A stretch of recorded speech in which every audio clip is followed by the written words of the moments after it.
Una sa lahat, dalawang lalaking iligal na nagbebenta ng mga aso na bisto sa Paumbong, Bulacan. Parang basura lang na isinako ng mga lalaki ang buhay pang mga aso. Balak umanong katayin at kainin ng kanilang mga parokyano ang mga kawawang hayop. Ang iba pang detalye sa balitang yan, abangan dito sa Frontline Pilipinas. Live mula sa himpilan ng News 5. Simulan na ang balitaan dito sa Frontline Pilipinas.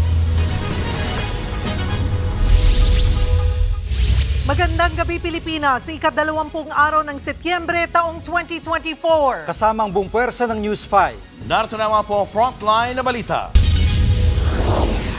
Dating Bambantarlac Mayor Alice Go nakapagpiyansa na para sa mga kinakaharap na graft charges sa korte ng Valenzuela.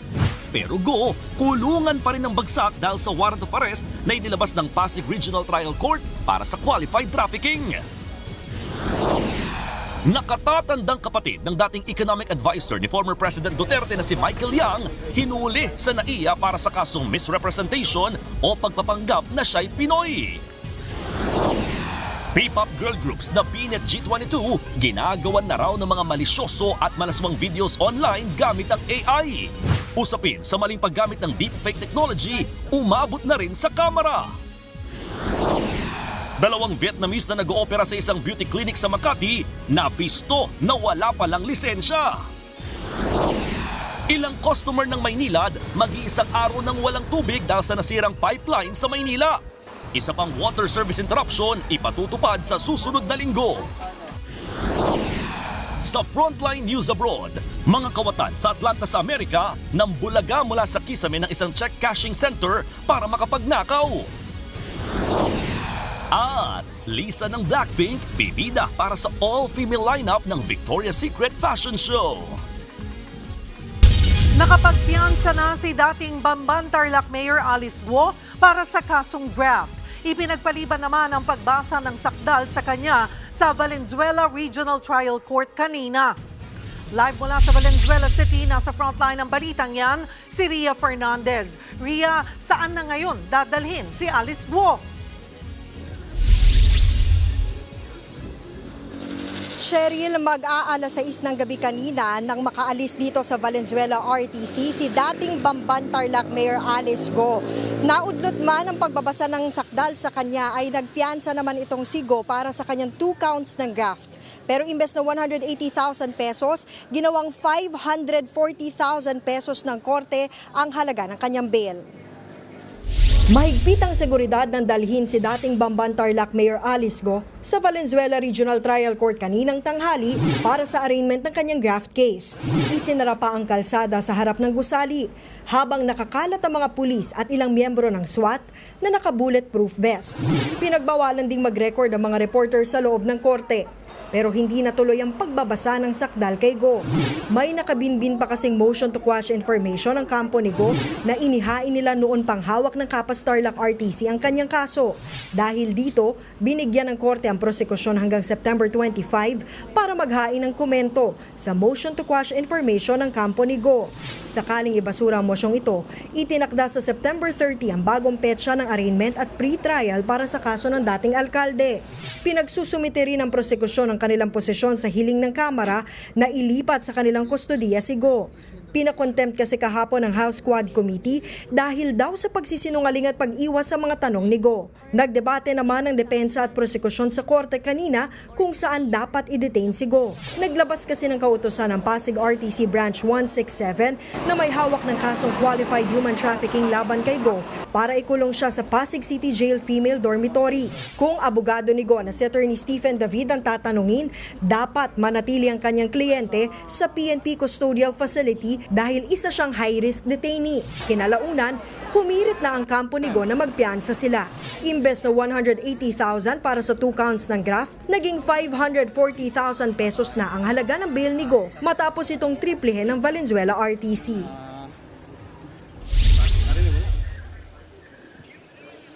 Cheryl, dahil nakapagpiyansa na ang kampo ni Go bago ang itinakdang deadline ng korte, ay susundin na ngayon ng PNP ang commitment order ng Pasig RTC kaugnay naman ng kanyang kasong qualified human trafficking. Ibig sabihin yan, sa Pasig City Jail female dormitory na ide-detain si Go. Pero bago yan, kailangan muna niyang sumailalim muli sa medical at booking procedure sa PNP Custodial Center. Cheryl? Maraming salamat, Ria Fernandez. Matapos makapagpiyansa sa korte sa Valenzuela, nakatakda na rin ilipat agad sa kulungan sa Pasig si dating Bamban Tarlac Mayor Alice Go. At live mula sa Pasig City Jail, nasa frontline ng balitang yan si Camille Samonte. Camille, handa na ba ang selda na paglalagyan kay Alice Go?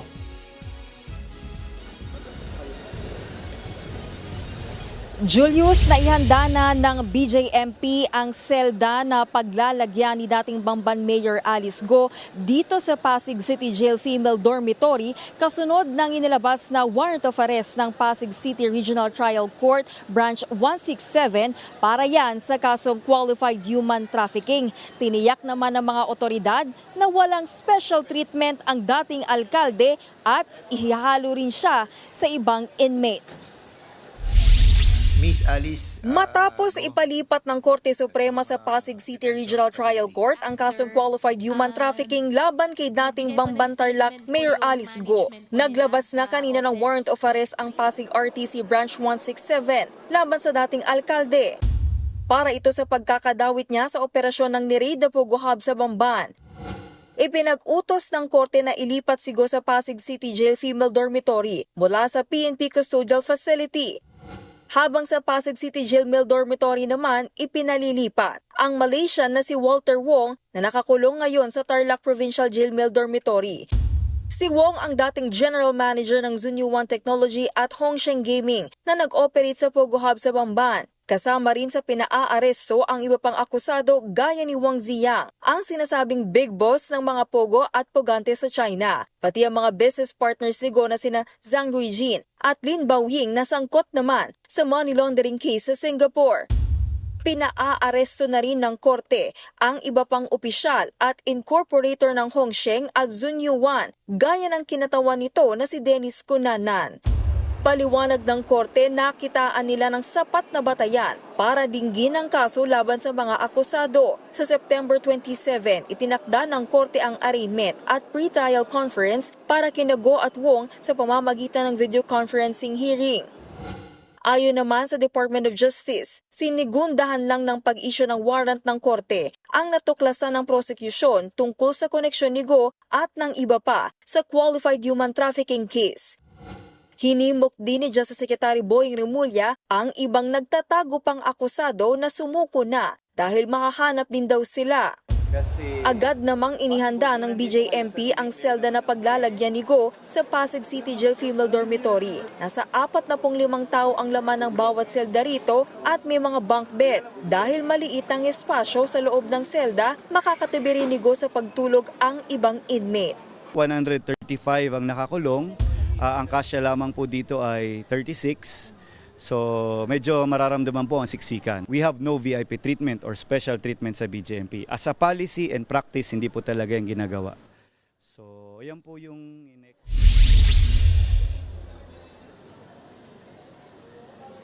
Julius, sumasailalim ngayon si Go sa medical procedure sa Camp Crame at saka siya dadalhin dito sa Pasig City Jail. Tiniyak din ng BJMP ang seguridad ni Go kasunod ng umano'y death threats na natanggap ng dating alkalde. Julius? Maraming salamat, Camille Samonte.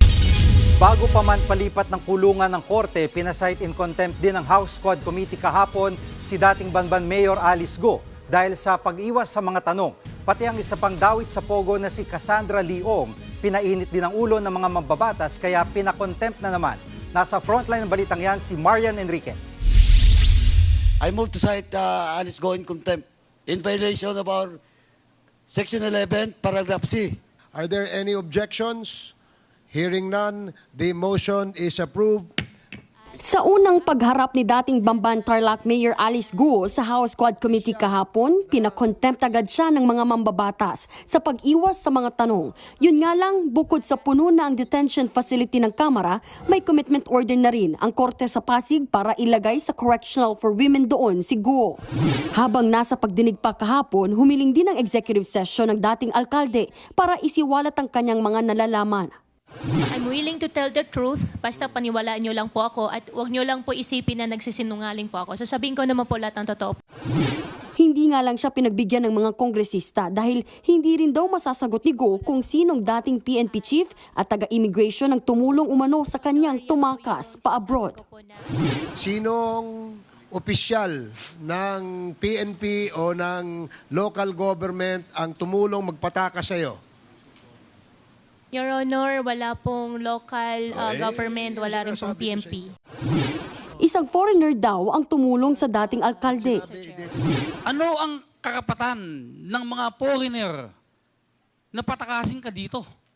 Ano kapangyarihan nila dito para itakas ka? Napaka-imposible naman yan na walang local official na kasabwat ng pagtakas mo. Your Honor, dahil wala naman po talagang ako nakausap para sa pag-alis po namin, kaya hindi rin po ako pwede mag-fabricate din po. Yung kausap ko po, foreigner po. Wala nga mangyayari pagkakaganyan. Bago pa yan, unang kinuwestiyon ang pagka-Pilipino ni Alice Guo o Guo Waping. Pero sabi niya, Ako po ay isang Filipino po. Pero iniibig niyo po ang Pilipinas? Hindi po. Sorry po, ang intindi ko po iniipit. Iniibig ko po. Love ko po ang Philippines po. nang tanungin naman siya kung Chinese passport ni Guo Waping ba ang gamit niya, ang sabi lang ni Guo, I'm not confirming it. I have 8 pending cases on the court. I invoke my right against self-incrimination. ginisa rin ng mga mambabata si Guo tungkol sa mga dokumentong may pirma niya na may kaugnayan sa Baofu Land Development Incorporated na umano'y may-ari ng lupang pinagtayuan ng Pogo Hub sa Bamban. Inusisa rin kung bakit siya binati at tinawag na unang Chinese mayor ng Bamban sa pahayagan ng Philippine-Chinese community. Pero lahat yan, iisa ang tugon ni Guo. I invoke my right against self-incrimination po. Dito na naubusan ng pasensya ang mga kongresista at kinastigo si Guo. Madam Go, tinanong po kayo kanina kung nagpunta kayo na Malaysia. Sinagot po ninyo, di po ba? Bakit hindi kayo nag-invoke your right against self-incrimination? Sige po, ngayon mag-i-invoke na po ako. Sorry. Kasi, huwag mo kaming tanga, iha. Niloloko mo na kami. Tama yung sinabi ng aking mga kasamahan. You are making a mockery of the citizens of this country. Kasi hindi ka taga rito. Bukod kay Alice Guo, dumalo rin ulit sa pagdinig ng Quadcom si Cassandra Ong na pinakontempt na naman ng mga mambabatas. Nabanggit kasi niya na nag-enroll siya sa isang alternative learning system noong 2016. Pero hindi niya raw tanda kung anong eskwelahan. I will once again cite you in contempt for lying. Hindi mo alam school? Kasi alam ko na hindi mo sasagutin kasi next question is, papakuha ko yung record mo kaagad-agad. I hope I'm wrong, but her actuations and her actions reflects a complete picture of a pathological liar. Sa September 26 matatapos na ang 30-day detention ni Ong para sa una niyang contempt order. Ililipat na siya sa Correctional Institution for Women pagkatapos nito. Kaya para sa legal counsel ni Ong, pang-aabuso na ang ginagawa ng komite.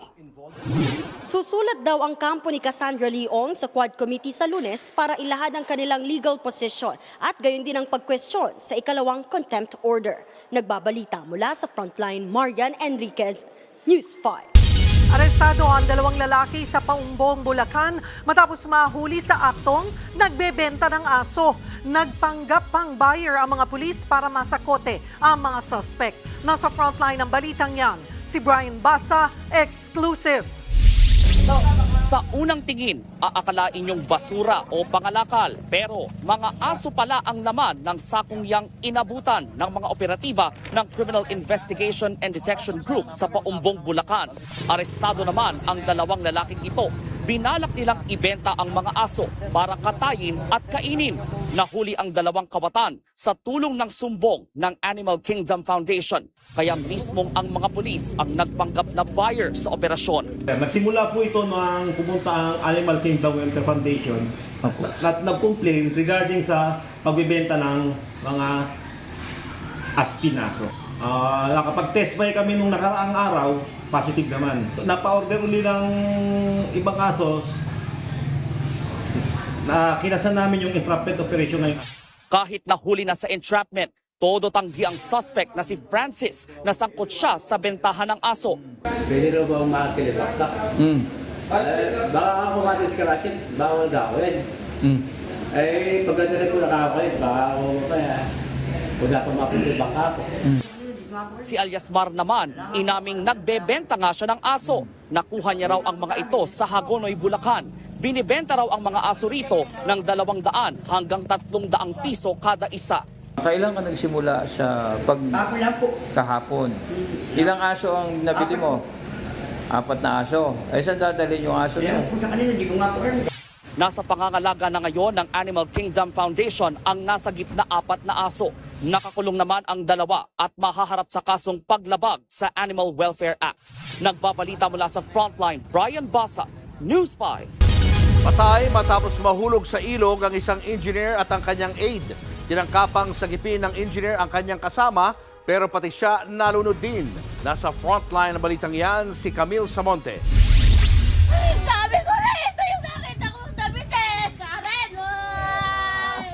Halos himatayin ng mag-anak na ito nang makumpirma na kaanak nila ang bangkay na nakuha namang rescuer sa Angat River kahapon ng tanghali.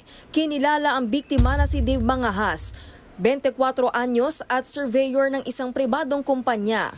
Ayon sa mga otoridad, nagbunta sa area nitong Martes si Mangahas kasama si Engineer Roxanne Limus. Nagsisurvey po para ginagawa po kasi yung guide sa sinusunod.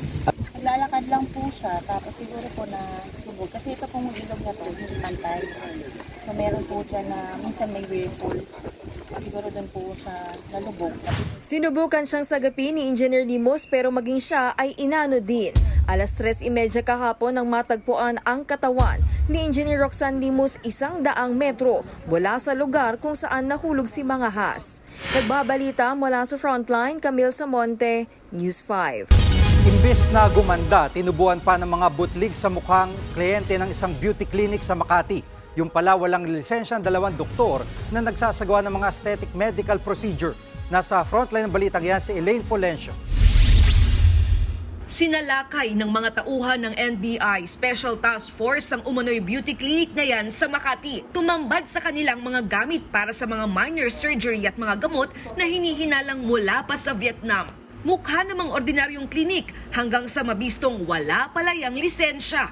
Kasunod yan ang reklamo ng dati nilang kliyente na imbes na gumanda, nagkaproblema pa raw ito sa mukha matapos tubuan ng mga butlig. Nabisto ring hindi lisensyado ang 2 Vietnamese na babaeng nagpapakilalang doktor at nagsasagawa umano ng mga aesthetic medical procedure gaya ng botox at melasma. Ang mas nakakabahala pa, hindi mo aakalaing iligal ang kanilang operasyon. Ang establishment nila ay makikita sa isang sikat na condominium, ground level. Hindi lang daw mga Vietnamese ang kliyente kundi maging mga Pilipino. Sa ngayon kasi, yan ang uso ngayon. Mostly kasi ng mga Pilipino ay mahilig magpaganda. So pumupunta sila doon. So tinitik advantage nila ito kasi nga malakas ang market. Even wala silang certification from the PRC. Agad namang naaresto ang 2 Vietnamese na nagsasagawa ng mga medical procedure. Arestado rin ng Pinoy nilang assistant. Tumanggi na silang magbigay ng pahayag, payo ng NBI, maging mapanuri sa pupuntahang klinik. Before they will go into that procedure, tingnan muna nilang background ng clinic. Pwedeng magkasakit kasi hindi na ng FDA. Hindi nila na-examine, wala silang permit na gamitin yung product na yan. Sinampahan na ng paglabag sa Medical Act at reklamong staffa ang mga sospek. Nakikipag-ugnayan na rin ng NBI sa Bureau of Immigration kung may mga kaukulang dokumento sa pananatili sa bansa ang 2 Vietnamese na naaresto. Nagbabalita mula sa Frontline, Elaine Fulgencio, News 5. Naperwisyo ng landslide at baha ang ilang probinsya sa norte, bunsod ng pagulang dala ng habagat. Ang ilang kalsada hindi na madaanan. Nasa frontline ng balitang yan, Simon Gualvez. Natabunan sa landslide ang kalsadang ito sa bayan ng Cayapa sa Nueva Vizcaya kaninang madaling araw. Bunsod yan ng paglambot ng lupa mula sa pag-ulan na dala ng habagat. Wala namang nasaktan. Isinagawa ang clearing operation kaya nadaanan ng isang lane ng kalsada. Dahil pa rin sa landslide, natumba at humambalang sa kalsada ang pine tree na ito sa kahabaan ng Singa Asinpigdito ng Congressman Andres Acop Cosalan Road sa bayan ng Kabayan, Benguet. Isang puno naman ang natumba sa kahabaan ng Bugao section sa kaparehong kalsada. Sa katabing bayan ng Bukod sa Benguet, isang linya lang ang nadaanan sa Gurel section ng kalsada. Agad ding nagsagawa ng clearing operation ang mga otoridad. Sa probinsya ng Abra, hindi madaanan ng mga sasakyan ang Taripan Overflow Bridge sa bayan ng Malibkong. Umapaw ang ilog dahil sa tuloy-tuloy na pag-ulan. Ayon sa Pag-asa, patuloy na mararanasan ang maulang panahon dahil pa rin sa habagat. Makakadagdag pa ang bagyong Igme na nasa Philippine Area of Responsibility na ngayon. Ngayon pang-apat na po tayo, so hindi rin inaalis yung chance po na madagdagan pa po yun. Kasi expect po siguro 2 or 3 pa po na low pressure area within this month. Payo ng Pag-asa, manatiling alerto sa pagbaha o pagguho ng lupa dahil sa habagat. Nagbabalita mula sa frontline, Mon Gualvez, News 5.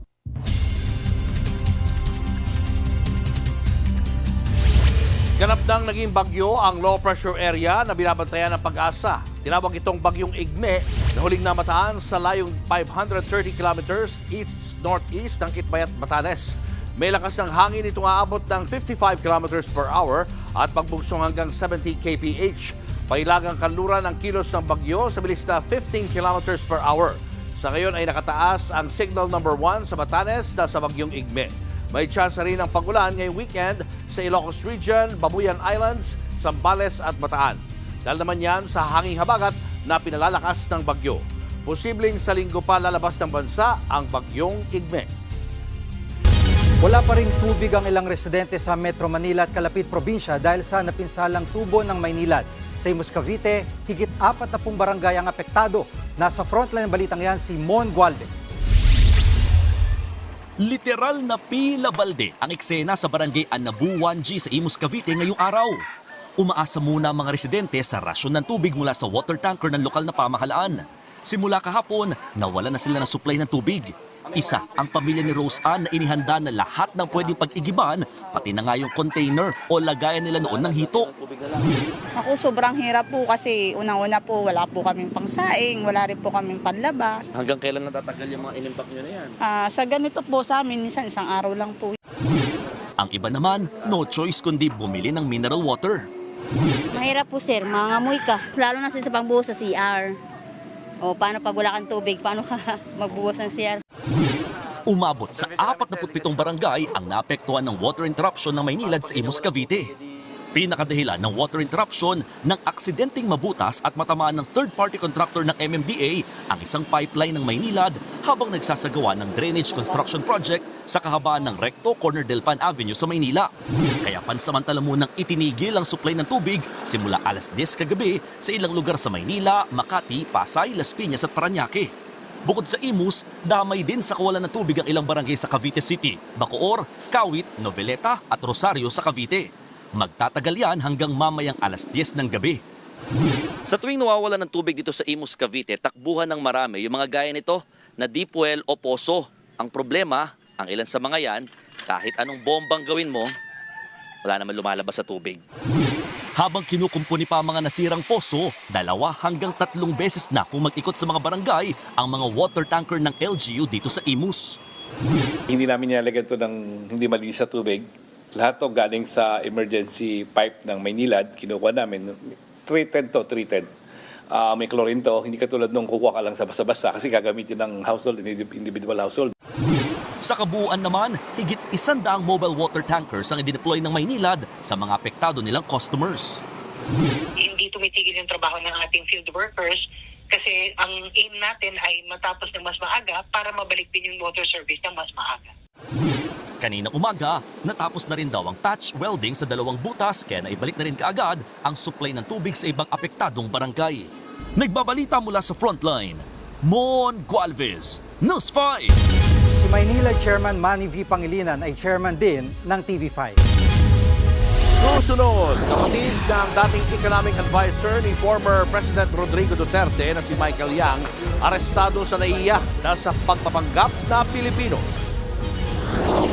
P-pop girl groups na G22 at BINI ginagawa na raw ng mga malisyoso at malalaswang imahe at videos gamit ang deepfake technology. Nausisa yan sa kamera. At online series ng kapatid nating si Julius Babaw mapapanood na sa TV5 simula ngayong linggo.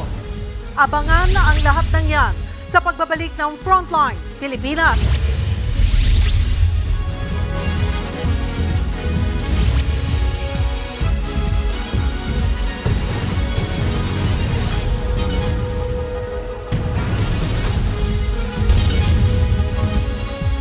Mga kapatid, Julius Babaw po, nasa Middle East o saan mang dako ka ng mundo, manatiling may alam at may pakialam sa mga mainit na balita dito sa ating bansa. Simulan po natin ang bawat araw sa tuloy-tuloy na balitaan sa Frontline. Mag-follow at mag-subscribe sa social media pages ng News 5.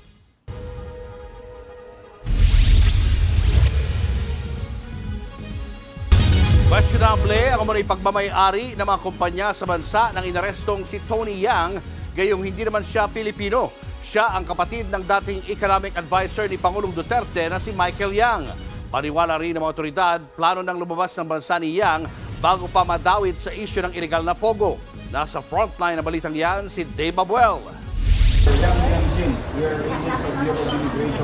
Sa bisa ng isang mission order, inaresto ng mga kawani ng Bureau of Immigration at ng Presidential Anti-Organized Crime Commission si Tony Yang. Lumapag kagabi sa NAIA Terminal 3 si Yang mula Cagayan de Oro. Siya ang nakatatandang kapatid ni Michael Yang na dating economic advisor ni dating Pangulong Rodrigo Duterte. You're under arrest. You have the right to remain silent. Ayon sa PAOK, nilabag daw ni Tony Yang ang Philippine Immigration Law nang magpanggap siya bilang Pilipino. Siya ay isang Chinese national na nag-assume ng Filipino name, yung Antonio Maestrado Lim. Lumalabas na isa siyang undesirable alien. Tiyempo sa pagkakaaresto kay Yang kagabi, nabanggit sa pagdinig ng House Quad Committee kahapon na pag-aari raw niya ang isang Pogo Hub at isang steel company sa Cagayan de Oro. Palaisipan ngayon kung paano nakapag-may-ari ng kumpanya si Tony Yang, gayong hindi naman siya Pilipino. Agad dinala sa detention facility ng PAOK si Yang. Nakuha sa kanyang gamit ang isang mamahaling relo at perang aabot sa mahigit 1.4 million pesos. Yun ang tinitingnan namin, kasi medyo mainit na yung trail nila. Ang tingin namin baka sumibat ito, kaya inunahan na namin. Kaya siguro may dala siyang maraming pera kasi kung balak niyang umalis, siguro he will probably convert that into dollars.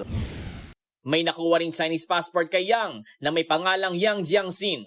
Sa hawak naman ng kopya ng PAOK ng birth certificate ni Tony Yang, nakasaad na sa Misamis Oriental pinanganak si Yang noong 1970, pero late registered ito nito lang 2004. Yung estilo na ginawa niya is the same style na ginawa ni dating Mayor Alice Go, na ginawa ni Cassandra Ong, at yung ibang mga Chinese na nahuli natin na nagpa-late registration and then nagpalit sila ng pangalan.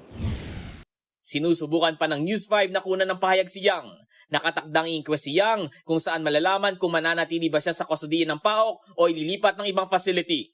Nagbabalita mula sa Frontline, Dave Abuel, News 5. Inalmahan ni dating PNP Chief Rodolfo Azurin Jr. ang plano ng PNP na imbestigahan ng mga dating hepe ng PNP.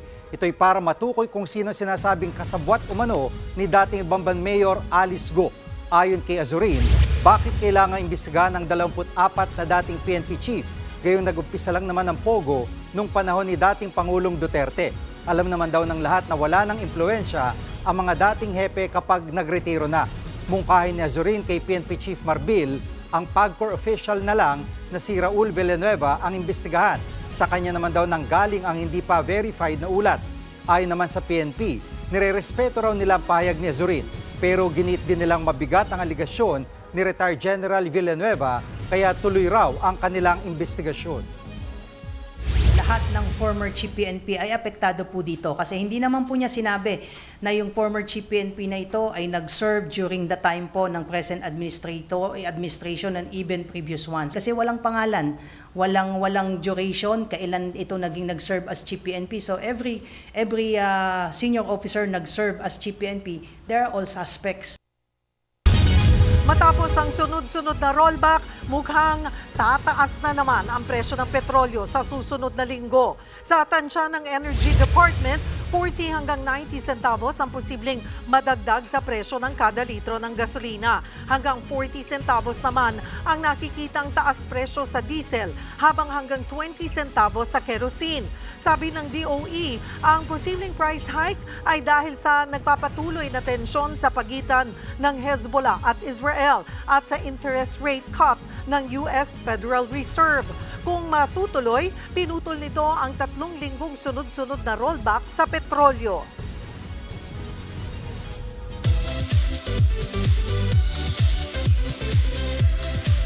Ratsada na tayo ng mga showbiz update ngayong Biyernes. Naghatid ng saya ang cast ng Himala ni Nino sa isang paaralan sa Caloocan para sa Back to Eskwela Grand Activity Day. Ibinahagi naman ng bidang si Zion Cruz ang favorite part niya sa pagganap bilang si Nino. Nasa frontline ng balitang yan, si MJ Marfori. May pa-games na. May kasama pang all-out performance care of P-pop group na Adja.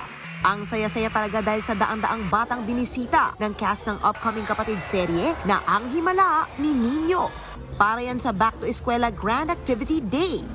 Eto na nga mga kapatid, nakikiparty na tayo kasama ng mga kabataan ngayon dito sa Caloocan para sa kick-off event ng pinaka-inaabangan na makakasama natin ngayon mga kapatid sa tanghali Ang Himala ni Nino. Layo nito syempre na talagang isulong pa ang Filipino value sa bawat pamilyang Pilipino. Si Nino, played by Zion Cruz, damang-dama ang init ng pagtanggap ng mga estudyante.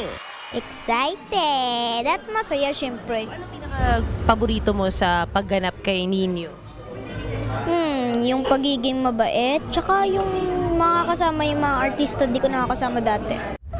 Prequel ng hit TV5 series na Niña Nino, Ang Himala ni Nino. Bukod sa mga inaabangang child actors, kasama rin sa cast si Kay Brosas na tagapangalaga kay Nino. Ako nga si Gege. Yes, ang tagapag-alaga, napag-iwanan ng kanyang nanay para bantayan muna si Nino. Ang ka-showdown niya na magbibigay ng challenges sa buhay ni Nino ay walang iba kundi ang kontrabida sa serye na si Madam Chona, played by Carmi Martin. Kwento niya, napasabak agad siya sa unang araw pa lang ng taping. First episode pa lang, hinulog na nila talaga ako dun sa... Well, it's supposed to be yung dumi talaga nung kalabaw. So, it was so funny. Talaga namang ako, game naman ako at talagang bonggang-bongga. Parang kiniklaim ko na ako yung pinakamaganda sa Bukang Liwayway. Si Quinay naman, abala na ngayon sa pagiging aktres. Opo naman. For me, palagi naman talaga naniniwala ako sa Himala since palagi din talaga ako nagpe-pray kay God. Kasama rin sa cast na Jay Gonzaga at Don Chang bilang sina Badong at Budang na kasamahan ni Aling Chona. Tampok din sa serye si Freddie Webb bilang si Lolo Mars, Cedric Juan as Victor, Isabel Olias Hershey, Kai Cortez as Kisses at Lilet Esteban as Gloria Dingo. Pero bago yan, game na nakipag-aktingan sa ating morning mama na si Dimples Romana ang bidang si Zion. Yung mga kaklase ko po, inaasar ako. Ano sabi nila? Sabi po nila, ampun daw po ako. Hindi niyo daw po kayo naalagaan. Anak, lagi mong tatandaan na ikaw ay galing sa puso ni Mama. At kahit anong mangyari, anak kita. Ay, grabe naman Mas bibilib pa kayo kay Zion sa Ang Himala ni Nino na mapapanood simula September 30 bago mag-Eat Bulaga sa TV5. Nagbabalita mula sa Frontline, MJ Marfori, News 5. Mula sa YouTube, mapapanood na rin sa telebisyon ang hit series na Julius Babaw Unplugged ni Papu. No filter na ibabahagi ng celebrities at personalidad ang kanilang mga buhay. Malalaman natin dito ang kanilang kwento noon at ngayon at ang mga aral na mula sa mga pinagdaanang pagsubok.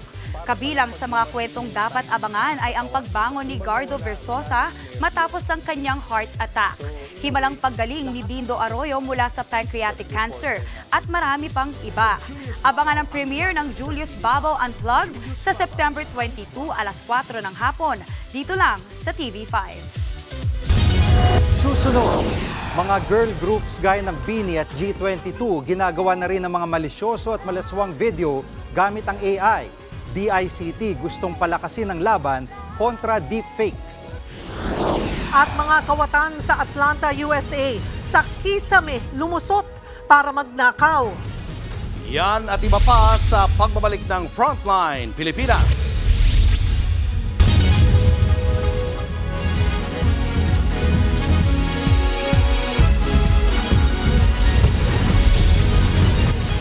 Mga kapatid, Julius Babaw po. Nasa Middle East o sa amang dako ka ng mundo, manatiling may alam at may pakialam sa mga may init na balita dito sa ating bansa. Simulan po natin ang bawat araw sa tuloy-tuloy na balitaan sa Frontline. Mag-follow at mag-subscribe sa social media pages ng News 5.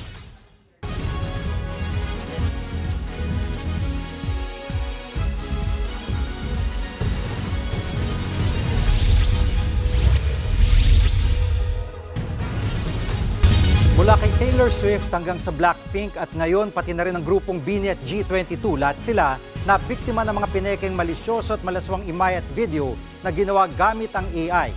Kaya sa budget hearing ng DICT sa Kamara, gusto nilang palakasin ang laban kontra deepfakes. Nasa frontline ng balitang yan si Marian Enriquez.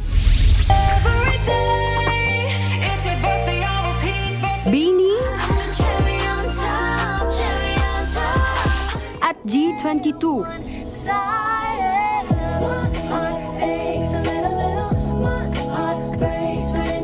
Ilan lang sila sa mga kinahuhumalingang P-pop o Pinoy pop girl groups ng kabataan ngayon.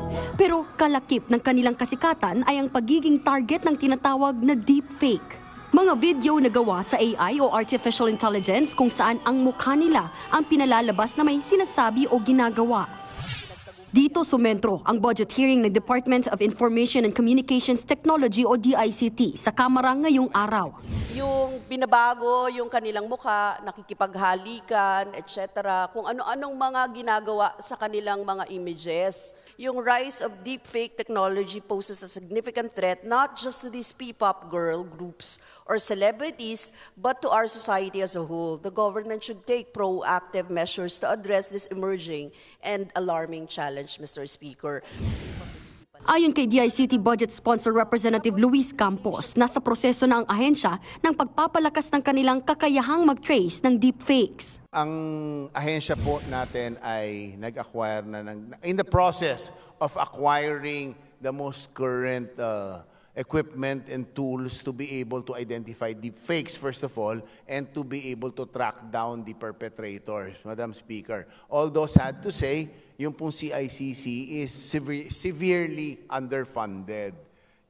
So hopefully, in the next budget cycles, we can increase the budget, if not in this one, for CICC so that we may be able to eliminate, minimize substantially, if not totally eliminate, these activities.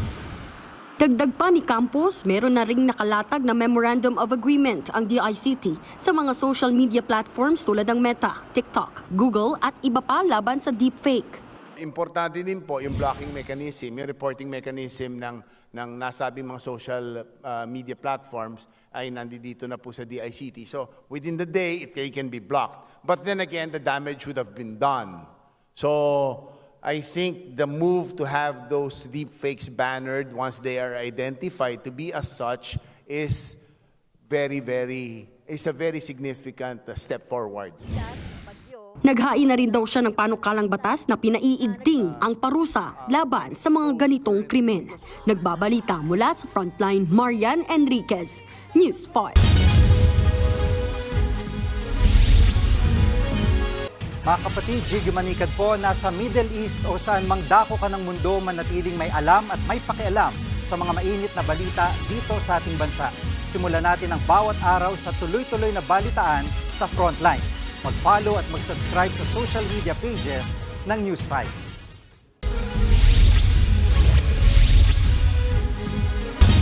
Inimpound ang 2 fuel tanker sa Navotas Fish Port na ginagamit sa paihi modus o pagpuslit ng langis.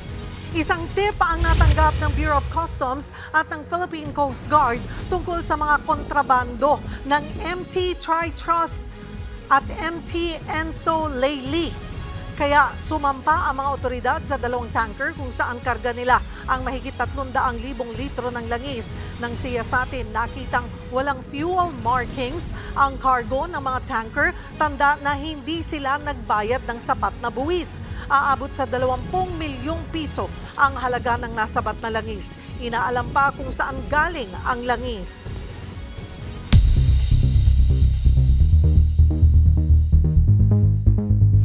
Malaninja ang galawan ng 2 kawatan para magnakaw sa isang check cashing business sa Atlanta sa Amerika.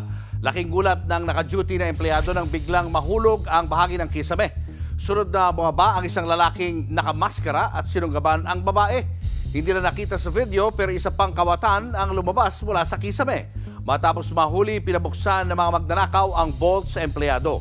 Tinangay ng mga salarin ang laman nitong $150,000 o mahigit 8 million pesos. Nang tuluyang malimas ang pera, kinulong ng mga kawatan ang mga empleyado sa banyo bago sumibat. Tinutugis pa sila ngayon ng mga pulis.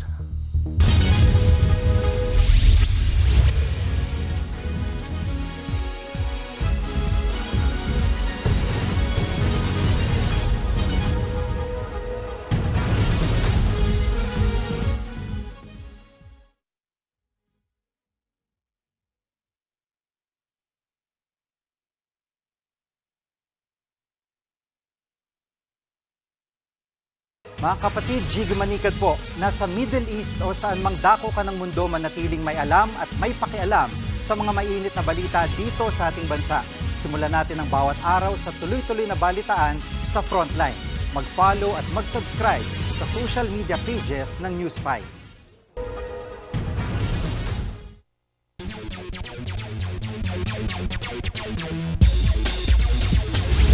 What's up mga kapatid? Paparangalan ng PBA Press Corps ng Lifetime Achievement Award si living legend Robert Sonny Jaworski.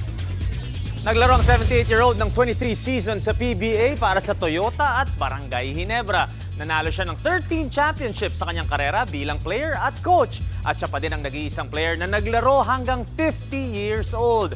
Noong 2012, niretiro ang kanyang number 7 jersey para sa Ginebra at siya pa lang ang pangalawang makakakuha ng award kasama si former Alaska team owner Fred Uiteng Su.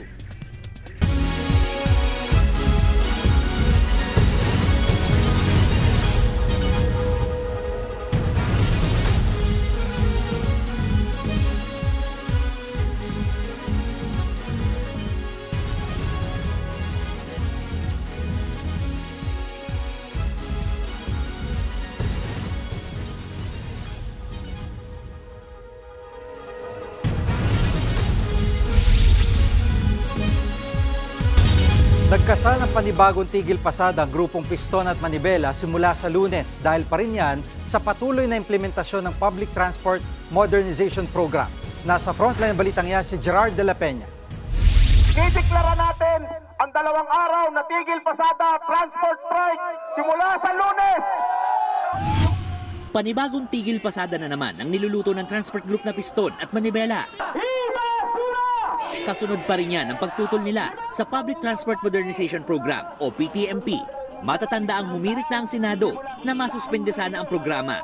Pero tinablayan mismo ni Pangulong Bongbong Marcos.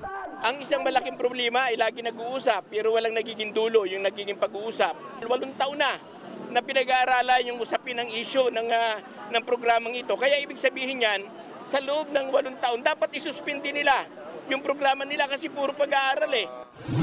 Ayon sa Piston, kabilang sa isinusulong ng kanilang tigil pasada ay ang tuluyang pagbasura sa modernization program, tigilan ng pagpipilit sa franchise consolidation, at ang pagbabalik ng renewal ng prangkisa at rehistro ng lahat ng PUV na hindi sumali sa kooperatiba. Gusto rin nilang mailipat ang pondo para sa PTMP sa rehabilitasyon ng mga tradisyonal na jeep. Sana'y payagan din daw ang mga sumali sa kooperatiba, pero nagbago na ang isip na mag-withdraw. Ayon sa transport groups, nationwide ay ikakasanilang tigil pasada sa Lunes at Martes, September 23 at 24. Kaya namin dinala dito ang hapagkainan para ipakita na wala ng laman ang aming mga lamesa, ang aming mga kaldero dahil sa panggigipit ng LTFRB, ng DOTR. Base sa datos ng Manibela at Piston, hindi bababa sa 10,000 driver at operator sa Metro Manila ang hindi na nakakabiyahe ngayon. Hindi na kasi sila pinapayagan ng Land Transportation Office o LTO na mairehistro ang kanilang sasakyan dahil hindi sila bahagi ng kooperatiba o korporasyon. Katulad na lang ni Mary Grace Duldulao na hindi na maibiyahe ang 2 jeepney sa rutang Cubao-Montalban. Kaya ngayon, sa live selling siya kumakapit para maitawid ang pangangailangan ng kanyang pamilya. Ito po yung panahon na kami po talaga ay sobrang kipit, sobrang hirap kasi yun po yung kailangan namin hanap buhay namin na nawala. Sagot naman ng Land Transportation Franchising and Regulatory Board. Tuloy ang modernization program, pero may gagawin silang mga pagbabago. Nitong September 17, nakipagpulong ang Department of Transportation at ang LTFRB kay Senate President Cheese Escudero. Matatanda ang naglabas ng isang resolusyon ng Senado para sa pagsususpinde ng PUV Modernization Program. Pero sa halip na ipatigil ang programa, nagkasundo na lang ang 2 kampo na magpatupad muna ng ilang pagbabago. Papayagan na raw ng LTFRB ang mga operator na hindi nakapag-consolidate na sumali sa anumang kooperatiba. Pero hindi pa rin sila papayagan makapagbuo ng sarili nilang kooperatiba. Tama rin ang Senate na dapat walang maiwanan sa programa ng gobyerno. Sa niluluto namang tigil pasada sa susunod na linggo, kampante ang LTFRB na hindi lubusang maapektuhan ang mga commuter.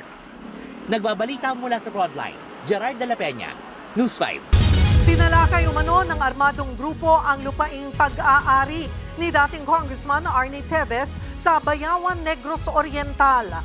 Tinutukan pa umano ng mga suspect ng baril ang mga katiwala sa lupa. Nasa frontline ng balitang yan, si Gary De Leon.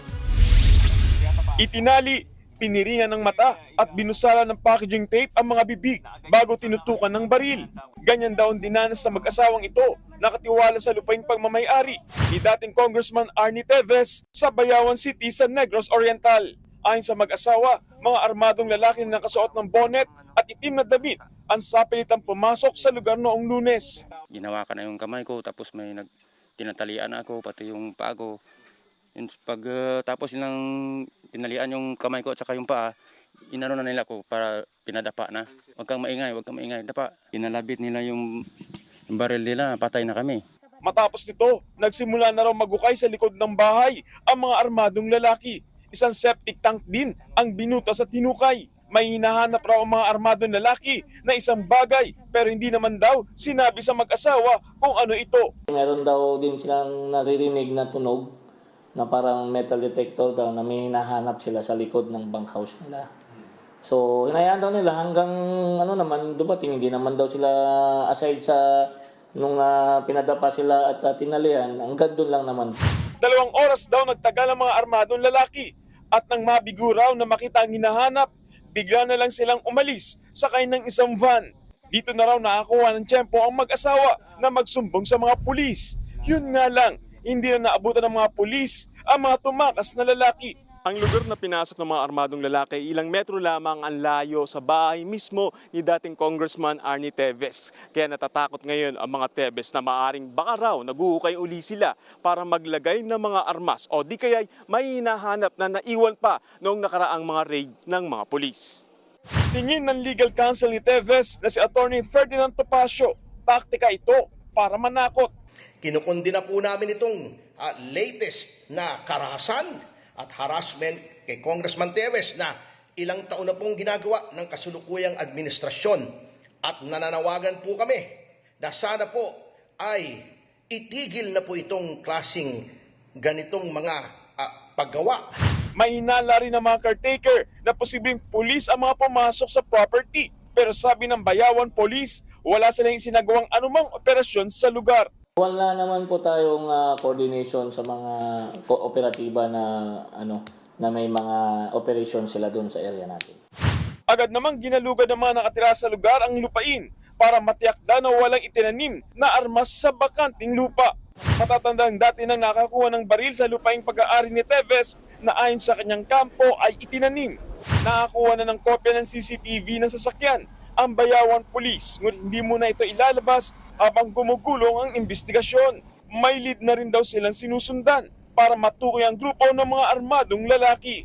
Nagbabalita mula sa Frontline, Gary De Leon, News 5.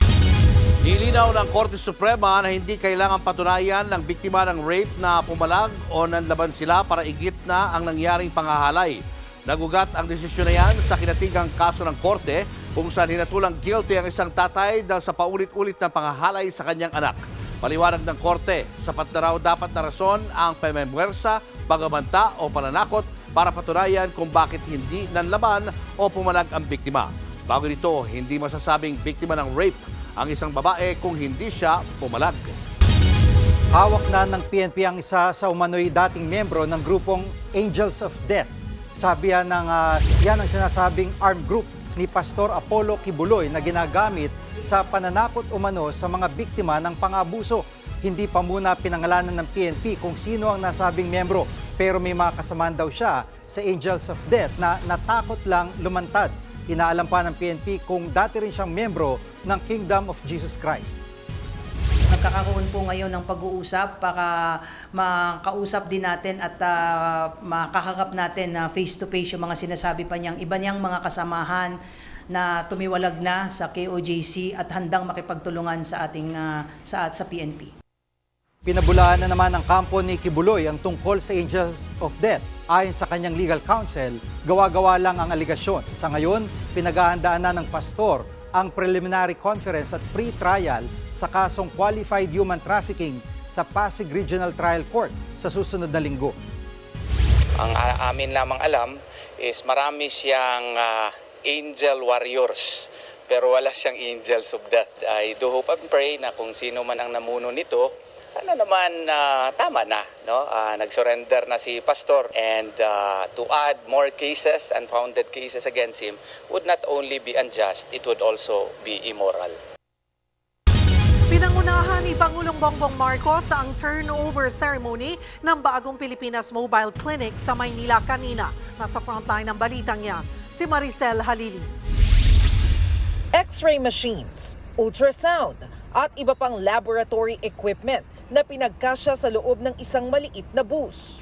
Ito ang mga mobile clinic na ipinamahagi ng Department of Health sa higit 80 probinsya sa buong bansa.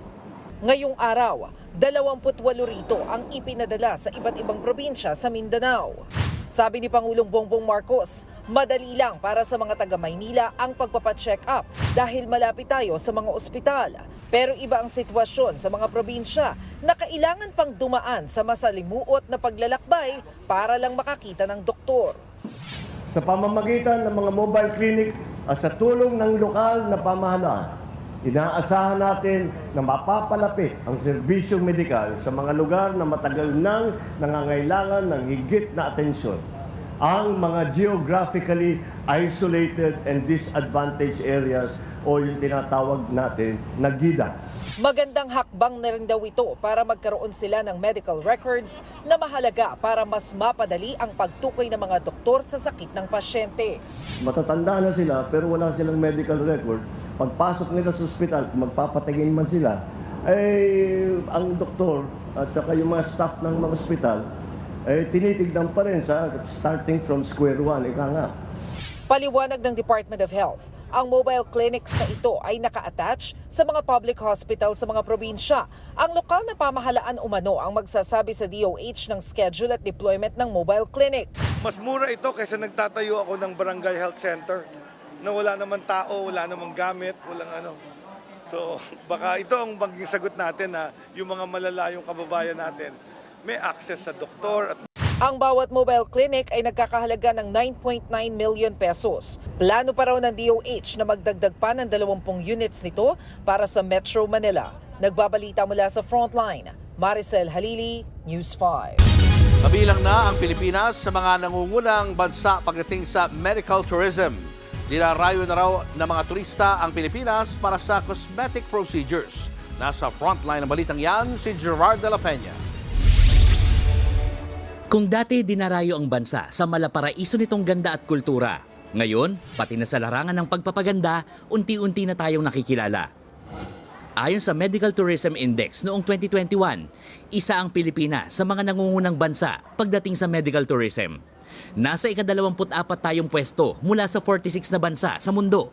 Ibig sabihin, isa na ang aesthetic and cosmetic medicine sa mga dinarayo ng mga turista sa bansa.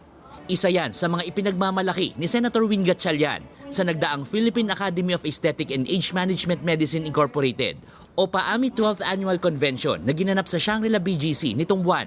One thing I learned that in the Philippines we have the best doctors, we have the best service, and most importantly, we can communicate in English. So if we have guests coming in from abroad, whether from Thailand or from other parts of the world, instantly when they land, they can communicate and they can be treated without any language barrier. Isinaad pa ng senador na dapat nang magkaroon ng aesthetic management technology upang mas masuportahan ang ating mga health workers sa bansa. Sayang because we have the people who will use the technology, but we don't have the technology being developed here in the Philippines. And that's also one opportunity for PAAMI to look at how to build our own aesthetic and age management technology right here in our shores. Sa mga hakbang na ito, inaasahan ang pag-usbong pa ng medical tourism sa Pilipinas. Nagbabalita mula sa Frontline, Gerard de la Peña, News 5. Milyong-milyong piso ang nabudol sa isang housewife at kanyang mga kaanak matapos mag-invest sa isang manukan. Ang budol alert sa Frontline report ni Reynel Pawid.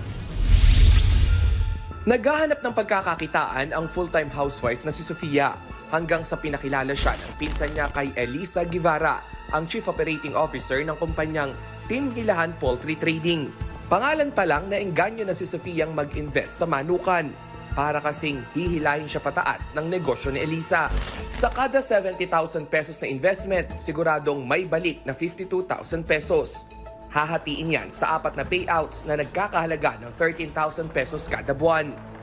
Sa huling payout, i-release ang principal amount. Nang matanggap na ang unang payout, naghulog pa si Sofia. Umabot na ng 140,000 pesos ang investment niya kay Elisa. Hindi pa siya riyan na kontento. Hinikayat pa ni Sofia ang mga kaanak na mag-invest hanggang sa nakalikom siya ng 1.2 million pesos. Pero nang maipasok na ang pera kay Elisa, biglang hindi na siya nagparamdam. Yung ibang account na hawak namin, ibang slot at ibang relatives ko, wala na talaga natatanggap na payout sa kanya. So, chinat ko siya. Sabi ko, Madam, lahat na ng account namin pull out. Kahit wala ng ROI, void na natin yung contract natin. So, kunin na lang namin kahit kapital na lang. So, hindi siya nag-response doon. Abangan ang kabuang kwentong yan sa Budol Alert ngayong linggo 4:45 ng hapon bago mag-Frontline Pilipinas Weekend.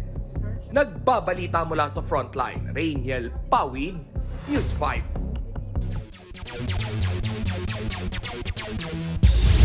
Mga kapatid, nakuha na ng Terra Firma Jeep ang kanilang unang panalo sa PBA Governor's Cup pagkatapos maisahan ang TNT Tropang Giga.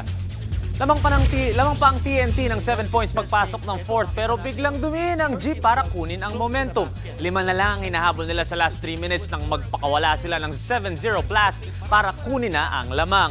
Pinangunahan sila ni Antonio Hester na nagtala ng 22 points, 10 rebounds, 2 assists and 2 blocks habang nag-ambag si Stanley Pringle at Luis Sangalang ng 18 and 10 points respectively. Sa kabilang laro, pinutol ng Rain or Shine Elasto Painters ang 4-game winning streak ng San Miguel Beermen at kinuha ang panalo 122-112. Dalawa lang ang lamang ng Ross papasok ng halftime pero tuluyan nilang pinalaki ang lamang sa third quarter. Tuloy-tuloy na ang momentum nila hanggang 4th at sinecure na ang panalo. Top scorer si Andre Caracot with 20 points, 8 assists and 3 rebounds at natapos naman si Bo Belga ng may 16 points, 5 assists, 4 rebounds and 1 block. Nag-hope si Pinoy billiards legend Efren Bata Reyes na mapasama ang kanyang minamahal na sport sa Olympics. Binanggit ni Reyes ito sa kanyang interview sa One News The Long Take kasama si Red Oliero. Pero sinabi din niya na hindi magiging madali na makapag-uwi ang Pinoy ng gold medal kung sakaling mangyari nga ito.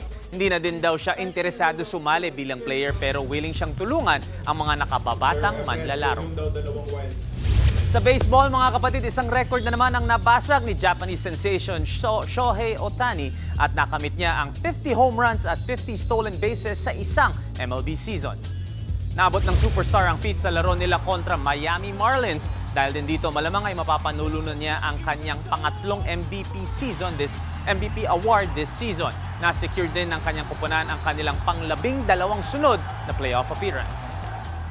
At yan ang mga pandiin ng sports news today. It's your sports Tito Mikey Reyes. Peace and love.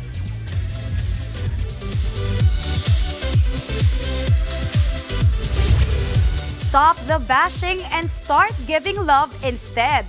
Yan ang pakiusap ng PBB Gen 11 host na si Alexa Ilacad sa fans ng teen reality show. The same way na super love at supported ng aktres ang child co-star niyang si Riri Sofia sa upcoming movie na Mujigay. Nasa frontline ng balitang yan, si News 5 digital producer Von Villanario. Handa na si Alexa Ilacad in her ultimate tita realness. Gaganap si Alexa bilang tita na naging guardian ng kanyang naulilang pamangkin sa heartwarming family drama movie na Mujigay. Nakarelate daw sa kanyang role ng aktres dahil na-a-apply niya pagiging tita in real life sa co-star na si Riri Sofia. Makulit din, minsan may nakikinig din. Pero ako nakikita ko din yung sarili ko kay Riri kasi ang matured niya for her age. As in, you wouldn't believe the conversations we have. As in, parang na kami nag-heart-to-heart minsan. Nakakatuwa siya kasi very vocal siya about how she feels.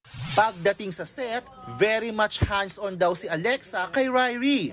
She sees herself daw kasi kay Riri nung nagsimula siya bilang child star. Mabait po.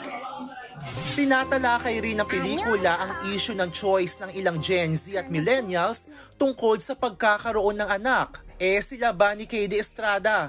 Napag-uusapan na rin ito? No, not at all. Pero pareho naman kami pa ng mindset. Sabi namin, if we're both financially stable and if sabi niya, if he's capable of taking care of me and family.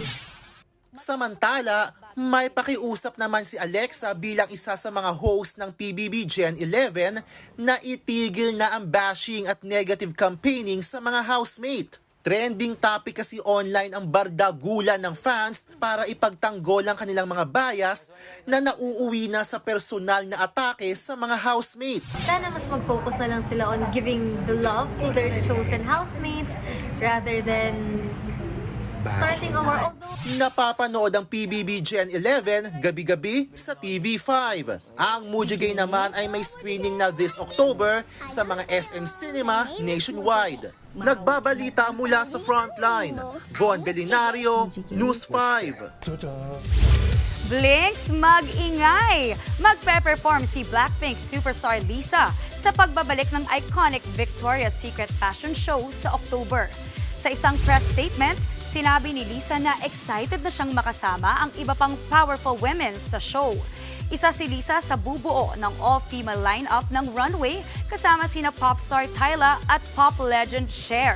Ito ang balik runway ng Victoria's Secret Angels sa New York, Amerika after 6 years. Big winner naman ang historical film na Gomburza sa 26 Gawad Pasado. 7 pagkilala ang iuuwi ng Gomburza mula sa pampelikulang samahan ng mga dalugguro o pasado. Kabilang dyan ang pinakapasadong pelikula ng taon. Pinakapasadong direktor naman si Direk Pepe Jokno. Ang lead stars na sina Cedric Juan at Enchong D, pinakapasadong mga aktor naman. Opisyal na igagawad ang mga pagkilala sa October 12 sa Philippine Christian University.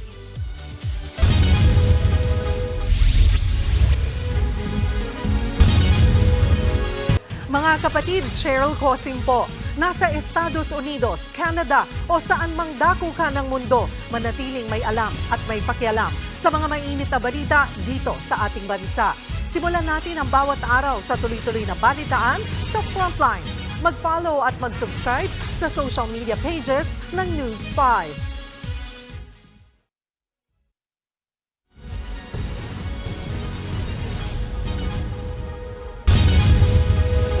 Inaksyon ng Department of Trade and Industry ang mga nagtitinda sa farmers market sa Quezon City kaninang umaga. Bahagi daw yan ng kanilang pagbabantay para masigurong nasusunod ang umiiral na price freeze. Nasa frontline ng balitang yan, Simon Gualvez. Mula sa timbangan at mga pwesto ng prutas, baboy, seafoods at bigas hanggang sa loob ng grocery store. Isa-isang ininspeksyon niya ng Department of Trade and Industry sa farmers market sa Quezon City kanina. Nais kasi masiguro ng ahensya, walang nagmamalabis sa presyo ng mga bilihin, lalo't nakataas pa rin ang price freeze sa Metro Manila mula nang manalasa ang bagyong Karina nitong Hulyo. Sa darating na linggo pa lang kasi matatapos ang price freeze. Meron actually kaming pinapadala ng mga tao to constantly check on the prices kasi we need to give the consumers yung presyo na yung tama para sa kanila. Hindi pwede ma-overprice sila. Kasabay nito, tiniyak ng DTI na wala pang pagtaas sa presyo ng mga bilihin ngayon. Pero may 6 na pong manufacturers daw na humihirit ng taas presyo. It's normal naman dahil always nalulugi sila kasi gusto nila ng price increase. But we also need to be sensitive kasi we also have to have the consumers in mind. We really have to do more consultations and do more discussion on the prices of these commodities. Kabilang ang mga panadero sa nananawagan ng taas presyo. Medyo mataas yung hinihingi nila kasi tumaas talaga yung presyo ng flour ngayon. Medyo matagal-tagal na hindi nagkaroon ng adjustments pero ang alam naman natin yung raw materials nila tumataas rin talaga. Samantala, hinikayat ng DTI ang mga mamimili na mas tangkilikin ng mga produktong gawang Pinoy para sa mga bibilhin nilang Noche Buena items ngayong holiday season. Samantalayin na rin daw ng publiko na mamili na ngayon habang mas mura pa. Let's try to support Filipino products, especially now this Christmas na nagle-level up na rin yung mga products ng MSME. So, itry natin kasi actually masasarap at magaganda ang mga produkto nila. Nagbabalita mula sa frontline, Mon Gualvez, News 5. Bilang pag-iisa sa International Coastal Cleanup ngayong buwan, kabilang cleanup drive ang sinagawa sa mga isla sa Cebu at Palawan. Nasa frontline ng balitang yan si John Aroa. Break muna sa kanya-kanyang day job ang mga volunteers sa coastal cleanup sa Tanyon Strait, Toledo, Cebu. Gaya ng mga kawaning ito ng Bureau of Fire Protection na sako-sakong basura ang nahakot. Halos 200 skubasorero ang sumama sa taon ng cleanup drive bilang pakikiisa sa International Coastal Cleanup Day. Feeling mo na nakita ka magandang coral tapos may nakasabit na sako, parang ang sakit sa mata lang. Kung gusto dapat common sense na talaga, hindi dapat magtapon kahit saan-saan ang basura. Itinuturing na marine protected area ang Tanyon Strait dahil sa yamang dagat taglay nito. Halos 500 kilo ng basura ang nakolekta na karamihan ay plastic materials. Puspusang clean-up drive din ang ginawa kahapon ng mga tauhan ng lokal na pamahalaan at ilang volunteers sa isla ng El Nido. Sari-saring kalat gaya ng plastic bottles at mga lubid galing sa mga barko ang nakuha. Ayon sa tourism officer ng El Nido, madalas inaanod sa kanila ang mga kalat galing sa ibang bansa tuwing maulan ang panahon. It would really take a lot of effort, not only from the Philippines. Obviously, it's sa lahat po ng ating mga neighboring countries na we really have to strive harder when it comes to solid waste management. Ito turn over sa Municipal Environment and Natural Resources Office ng El Nido ang mga basurang nakuha para ma-recycle. Nagbabalita mula sa frontline, John Arua, News 5.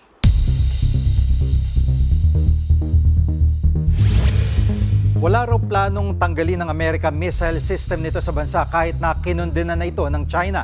Sa satellite image ito makikita ang missile system sa Lawag International Airport. Pero depensa ng Philippine Army, nagpapatuloy pa kasi ang joint exercises sa pagitan nila at ng US Forces para sa training ng paggamit nito. Nasa US Army Pacific na raw ang desisyon kung hanggang kailan magtatagal ang missile system sa bansa. Pero ayon daw sa isang opisyal ng ating gobyerno na tumanggi namang magpakilala, tinitignan lamang nilang posibilidad ng mas madaling pagde-deploy ng missile system sa bansa kung kinakailangan. Wala pa namang payag ang Malacanang tungkol dito.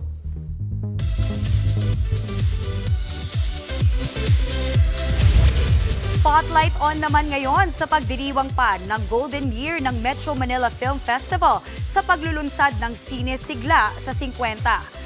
Programa ito ng MMFF para mas ipagdiwang pa ang husay at galing ng pelikulang Pilipino.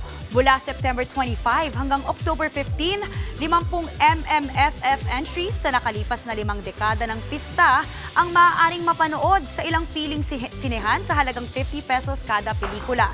Bukod dito, inunveil na rin ang Sinesigla sa 50 mural sa EDSA. Tampok ang ilang mga bituin sa iba't ibang MMFF entries through the years. Sa mga programang ito, panawagan ng MMDA sa publiko na mas suportahan pa ang ating local film industry. Si James Reid naman naglabas ng official live performance video ng latest hit niyang Sandal. Ka lang sa'kin, sa tibok ng damdamin, sayaw na lang natin, sandal ka lang sa'kin.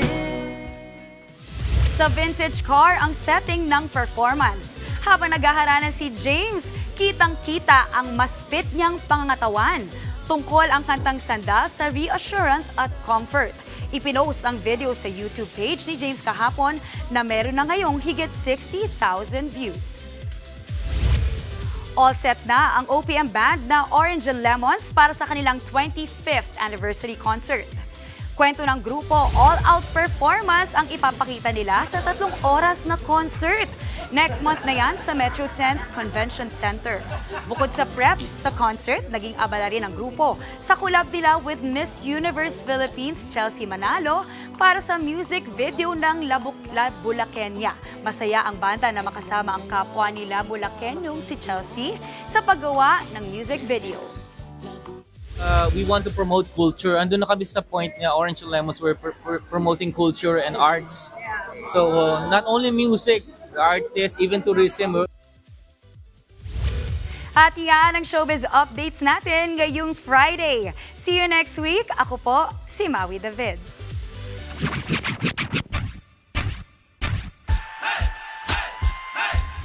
At ito na naman po ang paradahan ng mga kwentong may dating. Ngayong Sabado, 5 kwentong may kwenta ang ating ihahain. Itong patikim sa kwento sang minuto ni Mark Logan. Kay Charisse, di ka sasabit. Laundry bayong ang laging bitbit. Match sa kanyang amazing outfit. Di man siya tambay ng gym, pero ang angas ng mga muscles. Kahit sang katutak ang wrinkles. Wow! From medya-medyang bago to classic tugtugin, sa katerbang plaka aming hinalungkay. Daig pa rin daw kasi nito ang YT at Spotify. Sa edad na 83, super angas kahit antigo. Bruskong brusko si Lolo. Tara, alamin ang kanyang sikreto. Ngayong weekend, planuhin ang paggala ng buong pamilya. Doon tayo sa hindi mahokopya. Nagbabalita mula sa Frontline, Mark Logan, News 5. At maliban dyan kay Mark Logan, Julius Babaw Unplugged! Sundays po yan, 4 p.m. to 5 p.m. Ka-back to back. Back to back with Budol. Budol Alert. Ikaw naman, Budol. Nice. Lagay, ganon-ganon na lang ba? Alam mo na yan. Mami eh. Malapit na. Sige, paghandaan nyo dahil 96 days na. Malapit na. Segway. At yan ang mga balita at impormasyong dapat yung malaman sa araw na ito. Mga balita para sa may alam at may pakialam. Kami ang inyong mga kasangga sa Frontline Pilipinas.